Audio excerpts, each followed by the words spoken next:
ഏറെ സന്തോഷത്തോടെയാണ് വൈക്കത്തെ നവീകരിച്ച പെരിയാർ സ്മാരകത്തിൻ്റെ ഉദ്ഘാടന ചടങ്ങിൽ നമ്മളെല്ലാവരും പങ്കെടുക്കുന്നത്.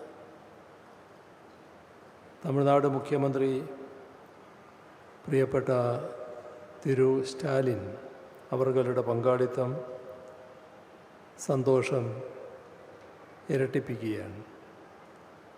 അതേപോലെ തന്നെ അദ്ദേഹത്തിൻ്റെ പങ്കാളിത്തം ഈ പരിപാടിയുടെ മഹത്വം വർദ്ധിപ്പിക്കുകയും ചെയ്യുന്നു. ഇന്ത്യയിലാകെയുള്ള സാമൂഹ്യ പരിഷ്കർത്താക്കളുടെ മുൻനിരയിലാണ് പെരിയാർ എന്ന ഇ വി രാമസ്വാമി നായ്ക്കരുടെ സ്ഥാനം. ശ്രീനാരായണനെ കേരളീയരാകെ ആദരവോടെ ഗുരു എന്ന് വിളിക്കുന്നതുപോലെ തന്നെ ഇ വി ആറെ തമിഴ്നാട്ടുകാരാകെ ആദരവോടെ പെരിയാർ എന്ന് വിളിക്കുന്നു. വലിയ മനുഷ്യൻ എന്നർത്ഥം വരുന്ന പെരിയ ആളാണ് പ്രയോഗത്തിൽ ലോപിച്ച് പെരിയാറായി മാറിയത്. പെരിയാർ സ്വാതന്ത്ര്യസമര പോരാളിയായിരുന്നു. ഗാന്ധിയൻ ചിന്താഗതി ഉയർത്തിപ്പിടിച്ചുകൊണ്ട് ദേശീയ പ്രസ്ഥാനത്തിൻ്റെ ഭാഗമായി നിൽക്കുമ്പോൾ തന്നെ പെരിയാർ കോൺഗ്രസ് പാർട്ടിയിൽ നിന്ന് അകന്നു. പുരോഗമന ചിന്താഗതി ഉണ്ടായിരുന്ന പലരും കോൺഗ്രസ് വിട്ട് കോൺഗ്രസ് സോഷ്യലിസ്റ്റ് പാർട്ടി രൂപീകരിച്ചതും ചിലർ പിന്നീട് കമ്മ്യൂണിസ്റ്റ് പാർട്ടി രൂപീകരിച്ചതുമെല്ലാം നമ്മുടെയെല്ലാം അറിവിലുള്ള കാര്യങ്ങളാണ്. പെരിയാറിൻ്റെ അനുഭവത്തിലും കാര്യങ്ങൾ വ്യത്യസ്തമായിരുന്നില്ല. കോൺഗ്രസ് നേതാക്കൾ പലരും പുരോഗമന ചിന്താഗതിയല്ല, മറിച്ച് അധോഗമന ചിന്തയാണ് വെച്ച് പുലർത്തുന്നത് എന്നായിരുന്നു പെരിയാറിൻ്റെ പക്ഷം. ഏതായാലും പെരിയാർ ക്രമേണ തൊഴിലാളി പ്രസ്ഥാനങ്ങളുടെയും കമ്മ്യൂണിസ്റ്റുകാരുടെയും ഒപ്പം നിലകൊള്ളുകയും ചെയ്തു. നാഗപട്ടണത്തെ റെയിൽവേ തൊഴിലാളികളുടെ സമരത്തെ പിന്തുണച്ചതിൻ്റെ പേരിൽ പെരിയാർ അറസ്റ്റ് ചെയ്യപ്പെട്ടിരുന്നു. തൻ്റെ സാമൂഹ്യ പരിഷ്കരണ ശ്രമങ്ങൾക്ക് വലിയ തോതിൽ സഖ്യകക്ഷികളായി കമ്മ്യൂണിസ്റ്റുകാരെയാണ് അദ്ദേഹം കണ്ടത്. തമിഴ്നാട്ടിലെ ആദ്യകാല കമ്മ്യൂണിസ്റ്റ് നേതാക്കളുമായി ഉറ്റ ചങ്ങാത്തമായിരുന്നു അദ്ദേഹത്തിന് ഉണ്ടായിരുന്നത്. പ്രത്യേകിച്ച് സഖാക്കൾ എം സിംഗാരവേലുവും പി ജീവാനന്ദവുമായി. 1920 തൊട്ട് ഇങ്ങോട്ട് അദ്ദേഹം ഇടതുപക്ഷ ആശയങ്ങളുമായി ചേർന്ന് നിന്നിരുന്നു എന്ന വസ്തുത വിസ്മരിക്കാൻ കഴിയില്ല.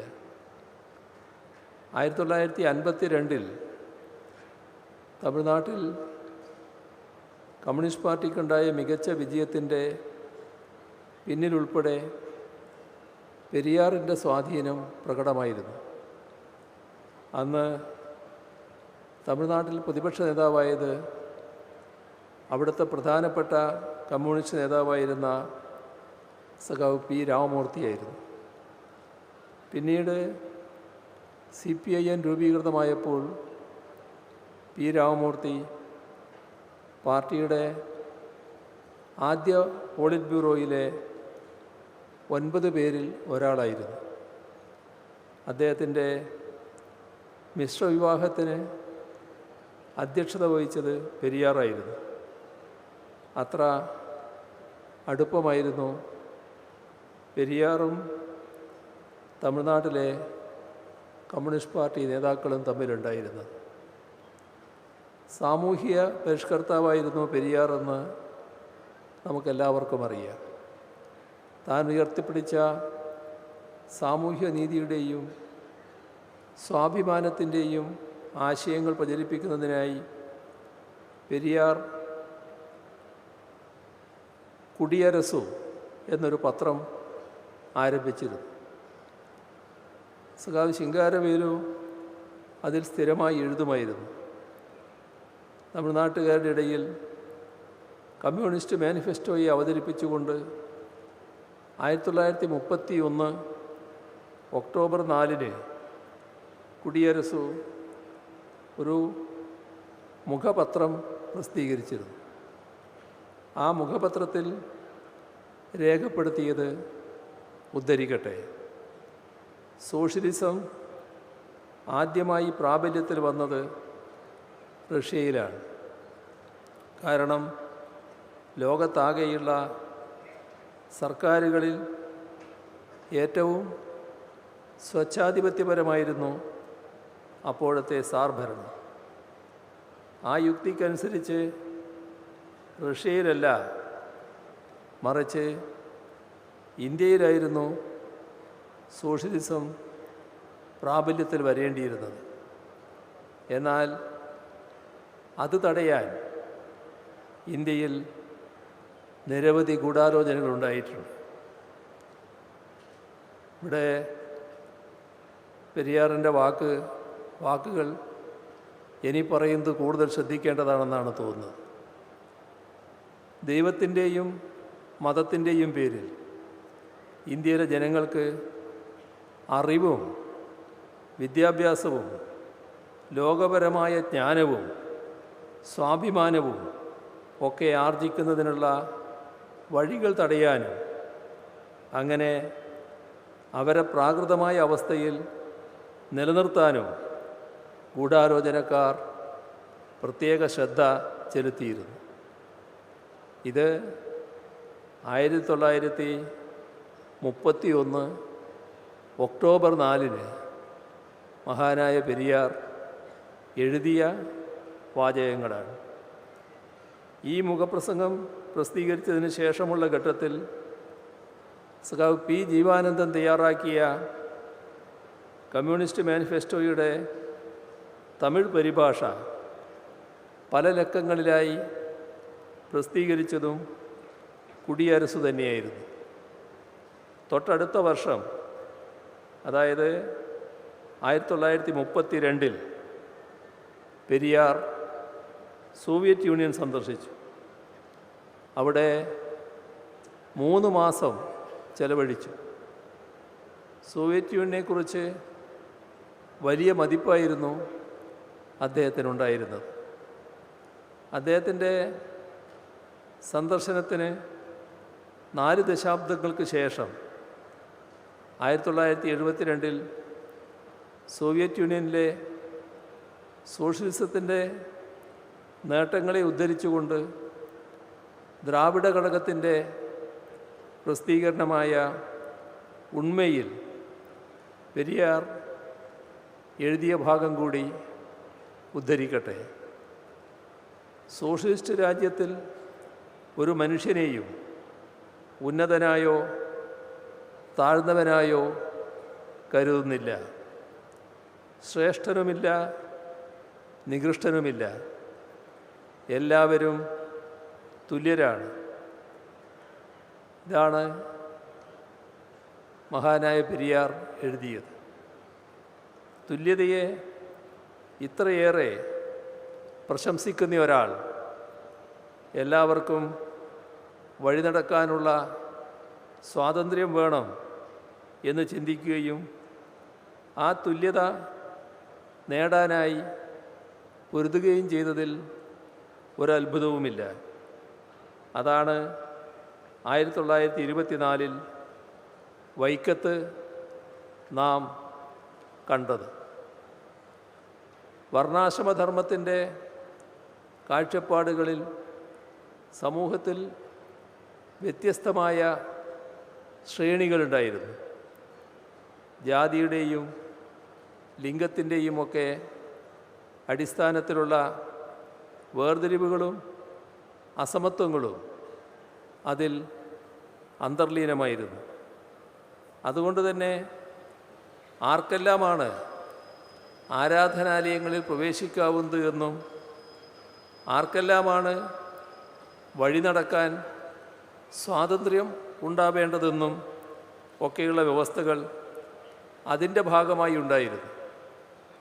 അത്തരം വ്യവസ്ഥകൾക്ക് എതിരായുള്ള സമരമായാണ് വൈക്കം സത്യാഗ്രഹത്തെ കാണാൻ കഴിയുന്നത്. പ്രത്യയശാസ്ത്രങ്ങളും നിയമവും ധർമ്മവും എല്ലാം കാലത്തിനനുസൃതമായി നവീകരിക്കപ്പെടണം എന്ന കാഴ്ചപ്പാടായിരുന്നു പെരിയാറിനുണ്ടായിരുന്നത്. ഇന്നത്തെ ധർമ്മം നാളത്തെ അധർമ്മമായിരിക്കും എന്ന് പെരിയാർ കുടിയരസുവിൽ എഴുതിയിട്ടുണ്ട്. അതുകൊണ്ട് തന്നെ പെരിയാർ മുന്നോട്ട് വെച്ച കാഴ്ചപ്പാട് സമധർമ്മം എന്നതായിരുന്നു. ധർമ്മത്തിൻ്റെ കാലാനുസൃതമായ നവീകരണത്തിനുള്ള ഉപാധിയായാണ് പെരിയാർ സമധർമ്മം എന്ന കാഴ്ചപ്പാടിനെ വിവക്ഷിച്ചത്. അതിൻ പ്രകാരം സ്വാഭിമാനവും സ്വാതന്ത്ര്യവും സമത്വവും ഒക്കെ ജാതി നിരപേക്ഷമായി ഓരോ വ്യക്തിക്കും അവകാശപ്പെട്ടതായിരുന്നു. സാമൂഹ്യ നീതിയായിരുന്നു അതിൻ്റെ കേന്ദ്രബിന്ദു. സാമൂഹ്യ ശ്രേണികൾ ഇല്ലാതാകുന്നതും തുല്യതയും നീതിയും സംജാതമാകുന്നതുമായ അവസ്ഥയാണ് സമധർമ്മം എന്നതുകൊണ്ട് താൻ ഉദ്ദേശിക്കുന്നത് എന്ന് പെരിയാർ പ്രസംഗിച്ചിട്ടുണ്ട്. അത്തരമൊരു കാഴ്ചപ്പാട് മുൻനിർത്തിക്കൊണ്ട് തന്നെയാണ് പെരിയാർ വൈക്കത്തെ സമരത്തിൻ്റെ ഭാഗമായത് എന്നതിൽ ഒരു സംശയവുമില്ല. വൈക്കം മഹാദേവ ക്ഷേത്രത്തിന് ചുറ്റുമുള്ള വഴികളിലൂടെ അവർണർക്ക് നടക്കുന്നതിനുള്ള അവകാശത്തിനായി നടന്ന സത്യാഗ്രഹത്തിൽ സുപ്രധാന പങ്കുവഹിച്ച വ്യക്തിയായിരുന്നു പെരിയാർ. സത്യാഗ്രഹത്തിൽ പങ്കെടുത്ത ഞങ്ങളെല്ലാം ജയിലിലാണ്. അതിനാൽ താങ്കൾ ഉടനെ വൈക്കത്ത് വന്ന് സത്യാഗ്രഹം നയിക്കണം എന്ന് ബാരിസ്റ്റർ ജോർജ് ജോസഫും കേശവമേനോനും പെരിയാർക്ക് എഴുതിയ കത്തിൽ രേഖപ്പെടുത്തിയിരുന്നു. അങ്ങനെയാണ് 1924 ഏപ്രിൽ 13 പെരിയാർ വൈക്കം സത്യാഗ്രഹത്തിൻ്റെ നേതൃത്വം ഏറ്റെടുക്കുന്നത്. അതോടെ ജനസാഗരം തന്നെ വൈക്കത്തേക്ക് ഒഴുകിയെത്തി. തിരുവിതാംകൂർ ഭരണ സംവിധാനത്തിൻ്റെ നിർദ്ദേശപ്രകാരം അദ്ദേഹത്തെ അറസ്റ്റ് ചെയ്ത് അരുക്കുറ്റിയിലെ ജയിലിലാക്കി. അതറിഞ്ഞ ഉടൻ അദ്ദേഹത്തിൻ്റെ ഭാര്യ നാഗമ്മ സ്ത്രീകളെ പങ്കെടുപ്പിച്ച് സത്യാഗ്രഹത്തിൻ്റെ പ്രാധാന്യത്തെപ്പറ്റി പ്രചരണം നടത്തുന്നവരെ സ്വീകരിച്ചു. നാഗമ്മയും വൈക്കത്ത് വന്ന് സത്യാഗ്രഹത്തിന് ഈ തരത്തിൽ നേതൃത്വം കൊടുക്കുകയായിരുന്നു. ഇവിടെ ഒരു കാര്യം പ്രത്യേകം ശ്രദ്ധിക്കേണ്ടതാണ്. പെരിയാറിൻ്റെ സാമൂഹ്യ ഇടപെടലുകളെക്കുറിച്ച് സംസാരിക്കുമ്പോൾ പെരിയാറെക്കുറിച്ച് മാത്രം പരാമർശിച്ചാൽ പോരാ, പെരിയാറുടെ ഭാര്യ നാഗമ്മയെക്കുറിച്ച് കൂടി പറയേണ്ടതുണ്ട്. മഹാരാഷ്ട്രയിൽ ജ്യോതിബ ഫൂലെയും സാവിത്രിബായി ഫൂലെയും ഭാര്യ ഭർത്താക്കന്മാർ എന്ന നിലയ്ക്ക് സമൂഹത്തിൽ സംയുക്തമായി ഇടപെട്ടതുപോലെ തന്നെയാണ് തമിഴ്നാട്ടിൽ പെരിയാറും നാഗമ്മയും ഇടപെട്ടത്. സ്ത്രീകളുടെ വിവാഹപ്രായം ഉയർത്തുന്നതിനായും അവർ സ്വന്തം നിലക്ക് ഭർത്താക്കന്മാരെ തിരഞ്ഞെടുക്കുന്നതിനായും അവർക്ക് വിവാഹമോചനം നേടാനായുമൊക്കെ പെരിയാർ നടത്തിയിട്ടുള്ള ഇടപെടലുകൾ ചരിത്രപരമായിരുന്നു.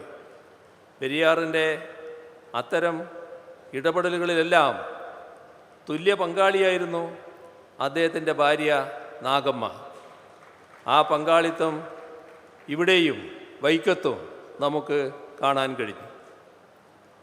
അരുക്കുറ്റിയിൽ നിന്ന് ജയിൽ മോചിതനായ പെരിയാർ വീണ്ടും സത്യാഗ്രഹത്തിൽ സജീവമായി. അതോടെ ഭരണകൂടം അദ്ദേഹത്തിന് ദേശഭ്രഷ്ട് കൽപ്പിച്ചു. ഈ ഉത്തരവ് പെരിയാർ ലംഘിച്ചു. അതോടെ തിരുവിതാംകൂർ ഭരണകൂടം അദ്ദേഹത്തെ വീണ്ടും ജയിലിലടച്ചു.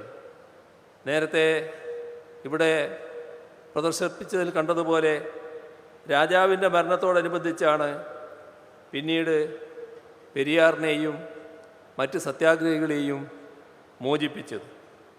ഈ വിധത്തിൽ ത്യാഗോജ്വലമായ നേതൃത്വമാണ് വൈക്കം സത്യാഗ്രഹത്തിന് പെരിയാർ നൽകിയത്.